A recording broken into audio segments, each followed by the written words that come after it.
La start-up reste quand même une entreprise. Et donc, dans ce modèle-là, il faut de toute façon accélérer l'entreprise. Et ces modèles d'accélération aussi, ça permet de... il faut qu'on ait des cadres, là, actuellement, on essaie des projets d'accélérateurs. Et souvent, quand on parle d'accélérateurs, les gens ont tendance surtout à penser justement à des startups, à des pilotes, ce genre de choses. Un accélérateur, mais ça peut être juste un modèle sur lequel on engage des parties prenantes, des entrepreneurs aguerris, des entrepreneurs plus naissants, sur lesquels on les met un peu ensemble pour que les uns puissent aider les autres à aller beaucoup plus loin. Ça, ce sont des accélérateurs efficaces qui ne nécessitent pas beaucoup de moyens et sur lesquels on peut avoir des résultats très rapidement. Et en ce sens, je pense que c'est quelque chose sur lequel nous, on est en train de travailler, et surtout avec inclusion. Parce que ça ne s'arrêtera pas qu'à Dakar. L'idée, c'est aussi dans les régions, leur donner la possibilité de pouvoir aussi se prendre en charge et d'être aussi de vrais entrepreneurs. Bravo. Mais, effectivement, la territorialisation et l'équité territoriale, c'est une belle mission. Alors, je vais passer la parole. Merci de vous présenter, s'il vous plaît. Bonsoir tout le monde. Je ne sais pas dans quel sens je dois regarder. Ah, très bien. Moi, c'est un peu pas très content d'être là. Parce que depuis 2015, je suis rentré au Sénégal pour créer une entreprise de services numériques, Volcano, afin de former les jeunes et de les insérer.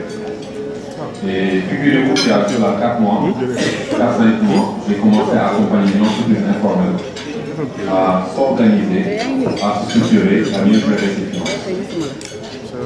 Pourquoi je parle de cela?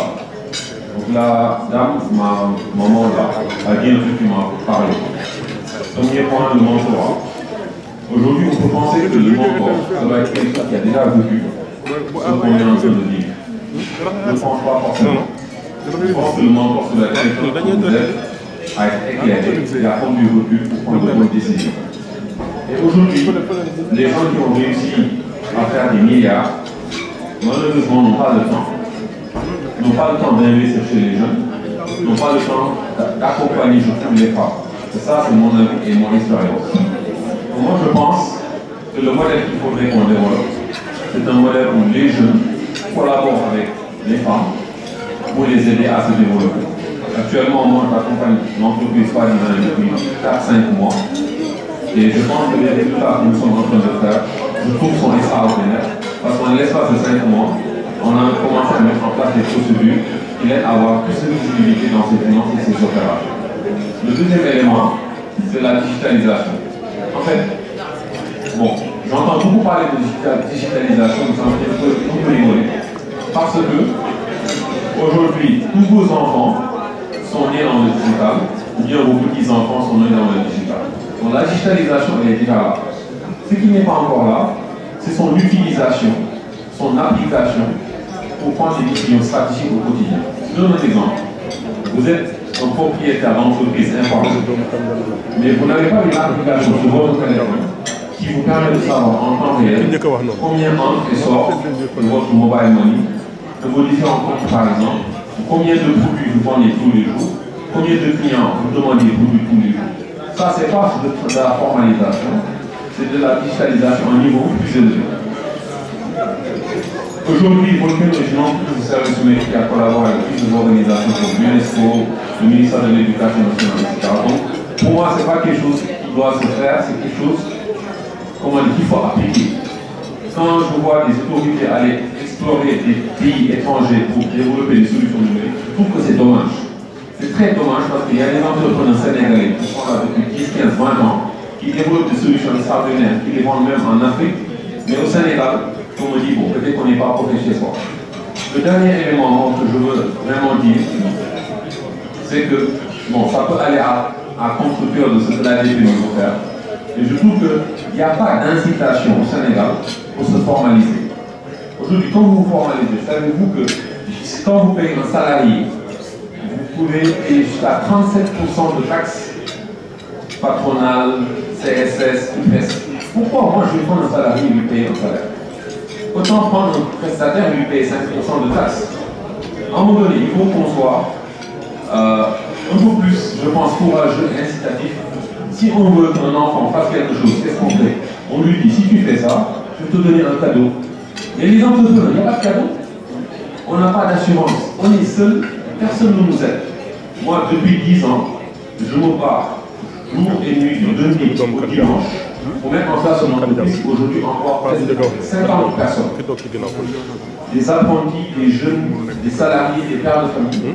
Mais ça, c'est vraiment sans aide de l'État. Quand l'État nous taxe des impôts à payer, si vous ne payez pas, on vous bloque votre compte bancaire. Et ça veut dire quoi? Ça veut dire que vous ne pouvez pas payer vos salaires. Donc pourquoi nous, on va être motivés à payer des taxes, à payer des impôts? Ce que je veux vous dire par là, ça peut aller à contre-sens de tout ce qu'on entend. Moi je dis, quand vous n'avez pas, quand vous n'êtes pas clair, soyez dans l'informel. Maintenant, quand c'est clair, soyez stratégique. Non, il faut qu'on arrête les blagues. Les entrepreneurs ne sont pas accompagnés par les entrepreneurs. En fait, toutes les structures de l'État qui nous accompagnent, ne sont pas des entrepreneurs. Ils prennent le temps pour répondre, prennent le temps pour voir, prennent le temps pour comprendre ce qu'on dit. L'entrepreneur n'a pas le temps. Tous les jours, du lundi au dimanche, on travaille pour payer les salaires. À la fin du mois, le salaire de nos employés n'est pas garanti, notre salaire n'est pas garanti.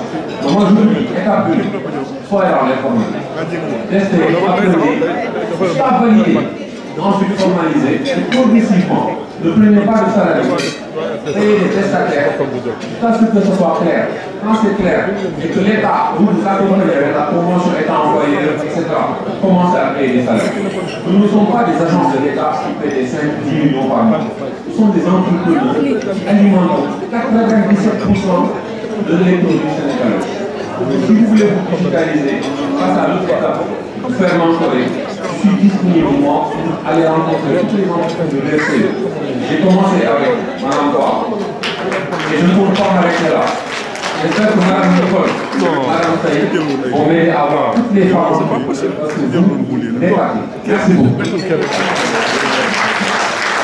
Merci beaucoup, M. Diallo. C'est un vrai prochain. Merci pour cette belle proposition. Alors, nous en profitons pour remercier tous les partenaires qui nous ont accompagnés pour cette soirée. Les logos s'affichent derrière. Et parmi eux, il y a IAS. Madame la Présidente le disait tout à l'heure, IAS offre des cartes prépayées Mastercard. Et je demanderai passer la parole à M. Karim Kouta. Il est Chief Business Officer à IAS et il va nous dire combien il a mis sur ma carte. Bonsoir à tous, bon appétit.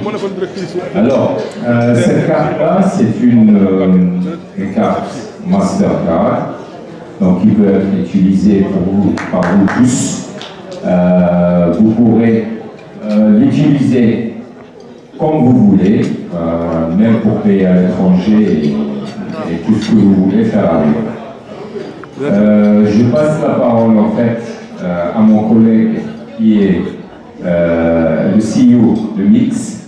Donc Mix by Yas. Yas, c'est Free, oui, Yas. Je ne sais pas si vous avez déjà vu, c'est la marque Free qui a changé. Donc après que Mamadou va vous donner l'aperçu sur la carte, je vous expliquerai un peu sur notre perspective et notre vision sur le sujet du Yas Business. Merci beaucoup. Merci Karim. Bonsoir à tous. Alors effectivement, comme Karim l'a dit, c'est Free Money qui est devenu Mix by Yas. Je ne veux pas être très long. Nous sommes ici aujourd'hui pour vous présenter un peu notre nouvelle carte. Alors, une nouvelle, c'est plutôt un relancement. Nous avons lancé la Mastercard il y a quelques temps. Et puis elle a été suspendue par la Banque centrale. Parce qu'il y avait un souci sur le parcours. On l'a relancée et elle est suscitée aujourd'hui. Elle est offerte à toutes les personnes qui sont présentes ici. Nous avons nos équipes dehors, vous pouvez aller voir, pour avoir votre carte, nous expliquons à l'activité. En quelques mots, en fait, hein, c'est une carte prépayée. Ça veut dire que c'est vous qui décidez du montant que vous voulez mettre sur la carte. Et comme toutes les cartes bancaires, vous pouvez faire toutes les opérations financières que vous souhaitez. Vous pouvez payer en ligne, sur Internet, que ce soit des commandes sur des sites e-commerce. Si vous avez un abonnement Netflix ou Amazon ou Apple ou Spotify, Deezer, vous pouvez aussi utiliser pour cela. Vous avez bien sûr accès à tous les photos de cadre de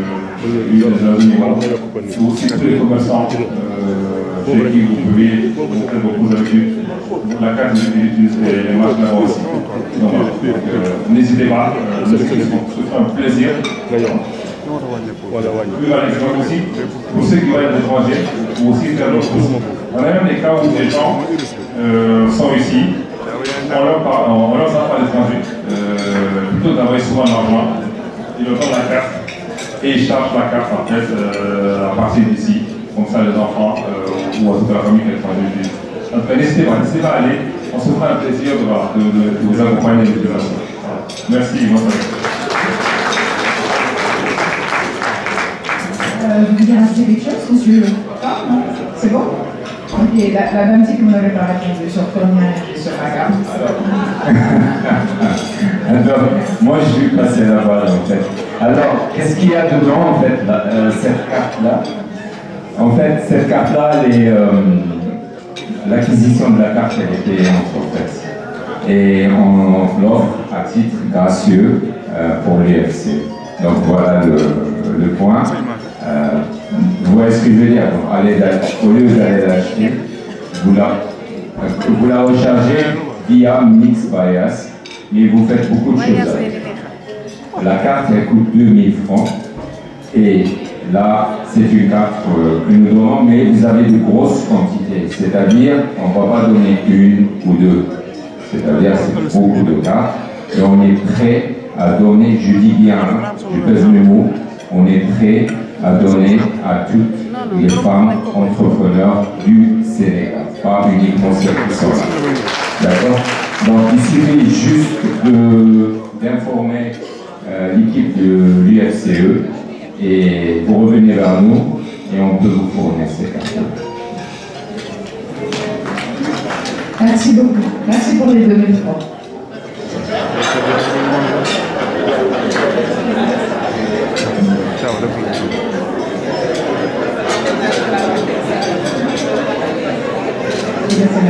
Ça c'est maintenant, parce qu'après je vais clôturer avec des éoliennes. Ça va pas être long? Ça va pas être long? 2 minutes? Parfait.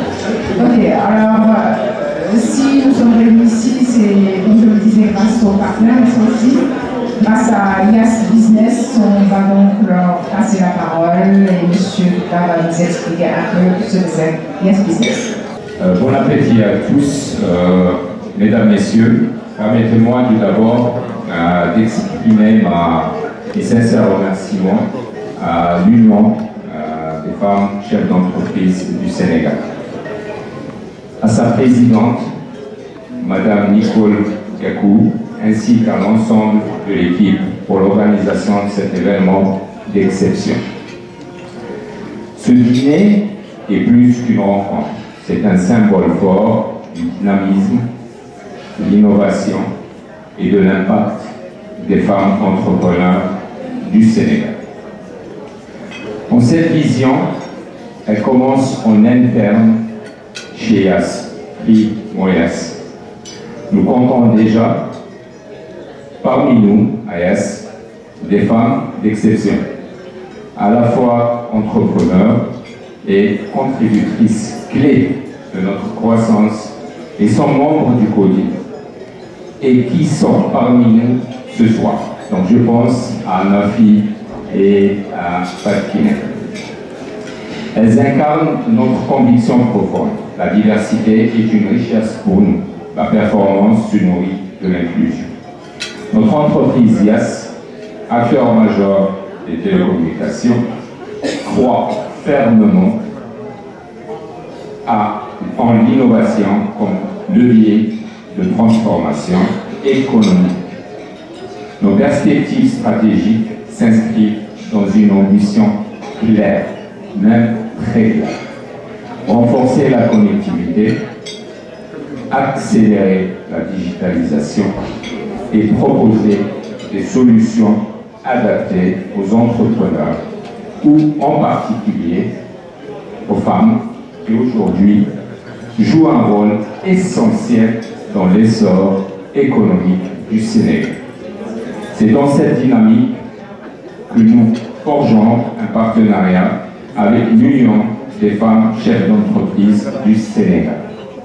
Un partenariat stratégique orienté vers l'accompagnement, le financement via nos solutions FinTech de Nix Baez et la mise à disposition de technologies avancées pour permettre aux entrepreneurs de croître avec efficacité et résilience.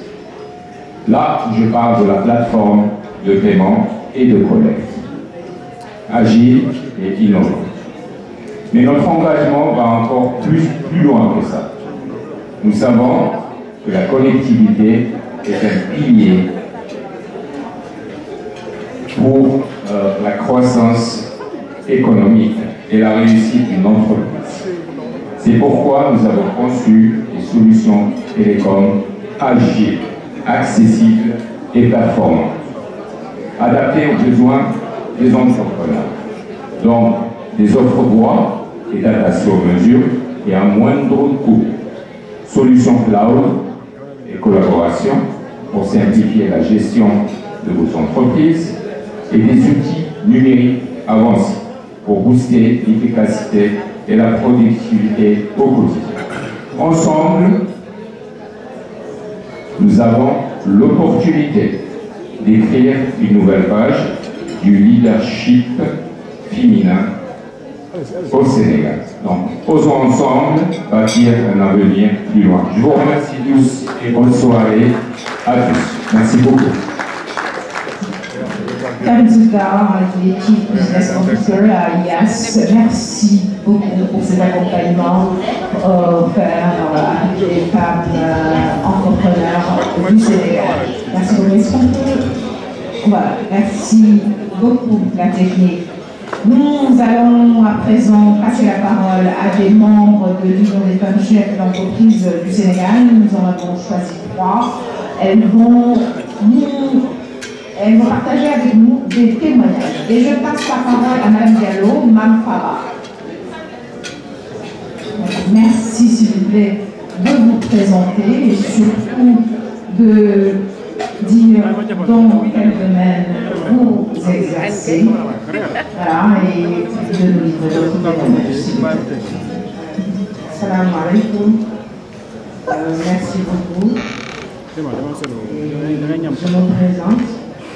Je suis Mme Diallo, Mme Faba,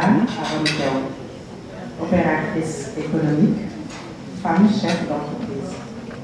Je suis dans l'entrepreneuriat, ça fait maintenant une trentaine d'années, 34 ans exactement. J'évolue dans la confection. J'exporte vers le Nigeria, l'Afrique du Sud, le Congo. J'emploie 130 personnes à peu près, une centaine de personnes. Et là, c'est mon fils qui vient de parler tout de suite, qui a à peu près repris le business, qui m'encadre, qui m'épaule, donc qui prend la relève exactement. J'ai formé beaucoup de personnes, de jeunes filles, parce que je travaille avec les centres de formation qui m'amènent leurs élèves. Je finis leur formation, c'est à peu près genre de centre d'incubation.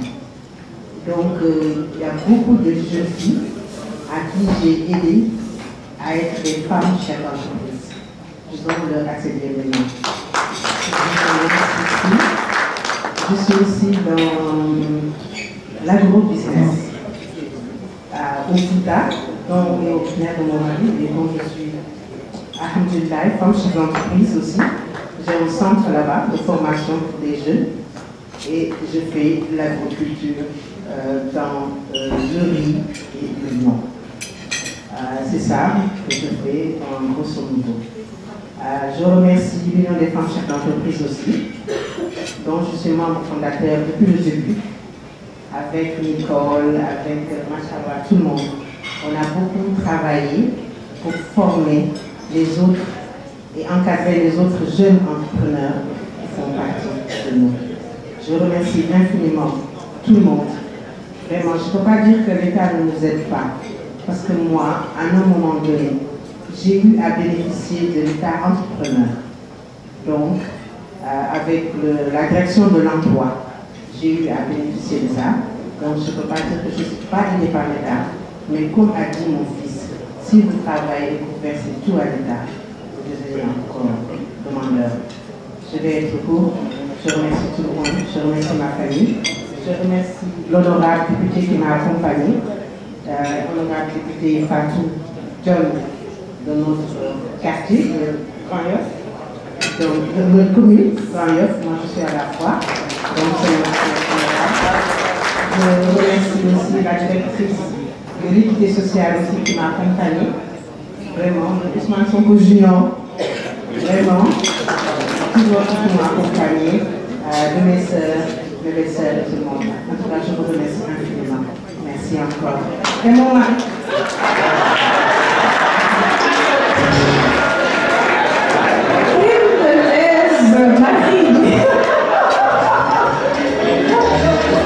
Alors que monsieur Léon est tellement fier, mais c'est ma femme.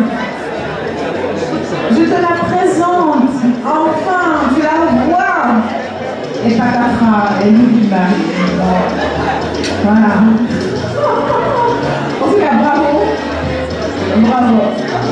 C'est parce que vous préparez la troisième. Ah oui, vous ne préparez pas. Merci beaucoup. Merci Madame Dallon. En tout cas, c'est une belle expérience et bravo pour tout ce que vous faites dans l'entrepreneuriat et surtout pour les femmes et aussi pas seulement les hommes.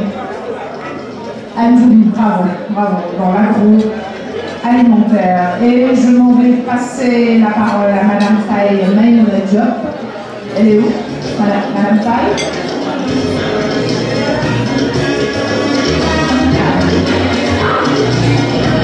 C'est la belle sœur en plus.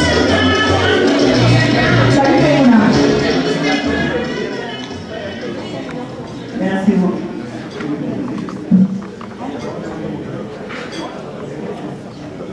Bonjour à toute l'assistance. Je n'avais pas prévu de prendre la parole, donc là, on prend au début. J'avais qu'à me faire un témoignage. Avant de faire ce témoignage, je voudrais remercier notre présidente et vous demander encore de l'applaudir parce que véritablement, elle tient la voix. Ce n'est pas facile de rassembler les femmes. C'est engagé jusque bas, de telle sorte que le Sénégal aujourd'hui est très élevé. Et nous permet donc de participer aux instances de prise de décision. Ce qui nous permet donc de dire nos préoccupations, de vive voix aux autorités qui sont chargées de prendre des décisions. On dit que lorsqu'on prend des décisions sans nous, on les prend contre nous. Et donc, mieux c'est nous a permis de participer à beaucoup d'instances. Et au niveau de ces instances, nous posons nos problématiques, nous posons nos préoccupations. Et assez souvent, nous savons où nous trouvons. Je pourrais parler de la compétition globale unique. Je pourrais parler de l'accès des femmes au marché public. On a vu qu'il y a une évolution et qu'on réserve un pourcentage aux femmes. Donc c'est une discrimination positive. Et nous souhaiterons donc que ce pourcentage soit encore beaucoup plus élevé. Mais comme on dit, les semaines de commencer. On attend donc la suite. Moi, je suis juriste de formation, je suis docteur en droit. Et j'ai eu ma maîtrise dans les années où on ne recrutait pas. C'était la période comme l'a dit tout à l'heure, je parle de dernier où au contraire on était flatté. Donc nous sommes sortis avec nos diplômes, mais c'était à une période où c'était ce qu'on appelait les départs négociés. Donc on n'a pas pu trouver de l'emploi. Et on n'a pas pu également bénéficier de ces opérations de coudage. Donc, au lieu de rester à la maison avec mon diplôme, je me suis dit, bon, je vais continuer mes études. Et donc, j'ai continué mes études pour obtenir un doctorat que j'ai fait en France. Quand je suis revenue, on me disait, ah, vous allez ici. Il ne fallait pas revenir l'idée en Afrique. Et je n'arrivais pas également à trouver du travail. Parce qu'on me disait qu'il faut diplômer pour être privé. Et si j'ai fait autant d'années d'études, je voudrais également avoir un bon salaire. Je n'ai pas fait autant d'années d'études pour avoir des salaires qui ne me permettent pas de prendre en charge. Et j'ai eu la chance, en discutant avec un monsieur, d'être, je ne vais pas recruter, mais de collaborer avec lui, de travailler avec lui, avec une rémunération de 60 000 francs à la fin de l'année. Donc là, et ça pendant 3 ans. Donc là, ces 60 000 francs me permettent juste de prendre le transport et d'aller au travail et de manger également à midi parce que je ne voulais pas rentrer à midi. Et un jour, je me suis dit, bon, là, je vais me lancer, j'ai eu l'idée. Il y a une problématique, comme l'a dit tout à l'heure Madame la directrice de la DPE, une entreprise, c'est pour résoudre un problème qui se pose donc à la population. Et je me suis lancée parce que je me suis dit, en tant qu'étudiante, j'avais le problème de l'accès à l'information, le problème de l'accès à la documentation juridique. C'était véritablement difficile en faisant une thèse d'obtenir l'information juridique, la jurisprudence. Et je me suis dit, ben là, moi je vais me lancer dans ça, parce que j'ai vu également en France, non seulement ils font de l'édition juridique, donc les codes sont disponibles, mais également ils le font en utilisant l'outil informatique. Alors que quand j'ai quitté le Sénégal après avoir obtenu ma maîtrise, je n'avais jamais vu d'ordinateur de ma vie. C'est en France que j'ai découvert l'ordinateur, où tout le monde avait son ordinateur, faisait ses rapports avec l'ordinateur. Je me suis dit, tiens, ça, il faut vraiment que je puisse l'amener au Sénégal. Donc je suis revenue au Sénégal avec cette idée de vouloir mettre en place donc, une structure qui va faire la diffusion de l'information juridique en utilisant les outils. Donc à ce moment, l'Internet était au balbutiement. On parlait de Minitel, etc. Et on utilisait également les CD-ROM. Et je me suis lancée dans ça, difficilement aussi. Parce que j'ai commencé à faire un business plan avec l'aide des amis qui ont cette formation. Et qui ont fait un business plan que j'ai déposé au niveau de la DIR à l'époque, je me rappelle même plus, direction de l'insertion et de la réinsertion des, je ne sais plus le terme, de l'emploi. Et je n'ai pas eu de suite, je n'ai pas eu de réponse. Je me suis lancée, mes parents m'ont aidé, et ça également c'est une chance. Je disais, moi je n'ai pas de ressources, que j'ai reçu sans mes diplômes. Vous me demandez de l'argent, vous me demandez un apport, je n'en ai pas. Je n'en dispose pas. Donc ce sont mes parents qui m'ont aidé à me lancer, à créer une structure, à avoir un capital. Et jusqu'à aujourd'hui, machallah, je suis dans l'information juridique en se basant sur les nouvelles technologies. J'ai eu la chance également de rencontrer des autorités, et ça c'est important, étatiques, qui nous ont écoutés, qui ont regardé ce que nous faisions et qui se sont intéressés à ce que nous faisons. Et aujourd'hui, ils nous ont mis donc, dans un mouvement qui aujourd'hui, machallah, fait chapeau modèle. Bon, peut-être que j'en bénéficie pas encore, mais qui fait des chiffres d'affaires assez élevés. Et on a de l'espoir pour le développement de cette entreprise-là. C'est parce qu'on a une écoute d'une autorité et qui pouvait prendre des décisions et qui a pris des décisions qui nous ont permis d'être embarqués dans cette structure-là.